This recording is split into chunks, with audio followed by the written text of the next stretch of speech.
अरे ये क्या, मुझे तो लगा कि मैथ्स में बहुत सारी कैलकुलेशन करनी पड़ती है, लेकिन इस ट्रिक ने तो इस क्वेश्चंस को बहुत आसान बना दिया।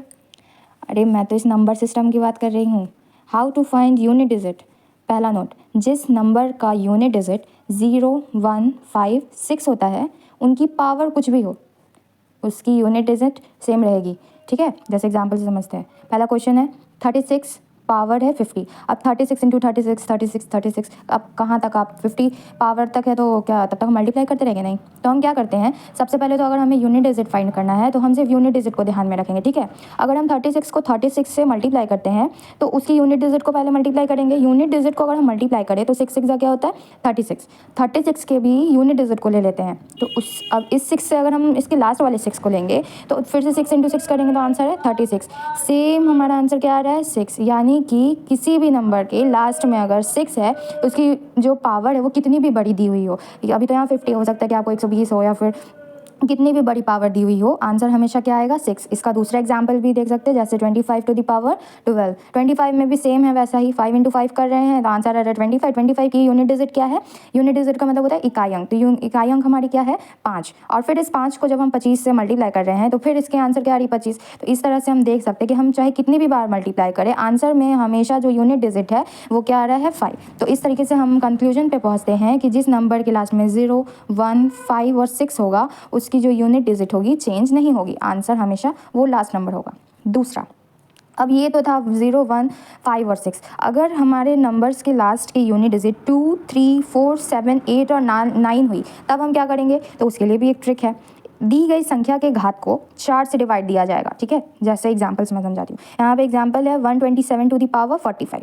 अब इस जो 45 नंबर को है, पहले हम लोग 45 को 4 से डिवाइड देंगे। ठीक है, अब इस 45 को जब हम 4 से डिवाइड दे रहे हैं तो हमारा शेषफल यानी रिमाइंडर कितना आ रहा है 1। इसका मतलब है कि हम दिए गए नंबर के पावर को पहले 4 से डिवाइड देंगे और बाद में जो शेषफल आएगा उसी शेषफल को दिए गए नंबर के यूनिट डिजिट से, ध्यान से सुनिएगा, दिए गए नंबर के यूनिट डिजिट्स का पावर कर देंगे। यहाँ पे शेषफल कितना बचा था 1 और इसी नंबर की यूनिट डिजिट कितनी है 7, तो 7 टू दी पावर कितना हो गया 1। अब हम 7 को एक बार अगर मल्टीप्लाई 7 का पावर 1 मतलब 7। दूसरा 23 टू दी पावर 47, सेम पहला स्टेप 4 से डिवाइड देना, 4 से डिवाइड दिया, शेषफल बचा 3 यानी पावर, किसका पावर होगा नंबर का यूनिट डिजिट क्या है 3। अब इस 3 का पावर कितना हो जाएगा 3, और 3 का पावर 3 का मतलब है 3 को 3 बार मल्टीप्लाई करना होगा, 3 इंटू 3 इंटू 3, 3 3 9, 3 27, 3 इंटू 3, 3 3 9, 9 3 27, 9 3 27। अब इस 27 का यूनिट डिजिट क्या है 7, तो आंसर हमारा क्या हो गया UD बराबर 7। ठीक है, लास्ट एक नोट पॉइंट। अब किसी का सवाल होगा कि अगर कोई नंबर ऐसा हो यानी कोई पावर ऐसा हो जो 4 से पूरी तरह से डिवाइड हो जाए और हमारा रिमाइंडर क्या आ जाए 0 आ जाए, तब हम क्या करेंगे? तब तो बहुत आसान बात है, अगर 0 आ जाए तो हम उसकी पावर क्या ले लेंगे 4।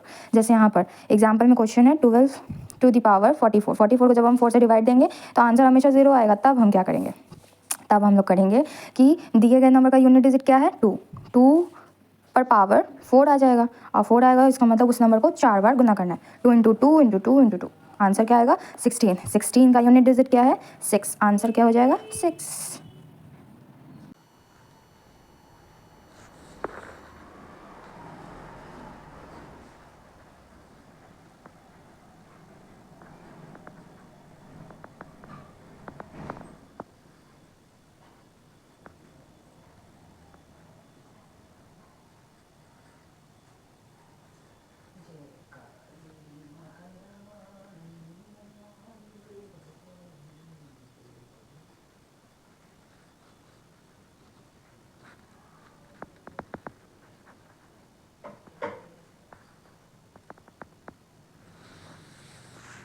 Like, share, and subscribe for more.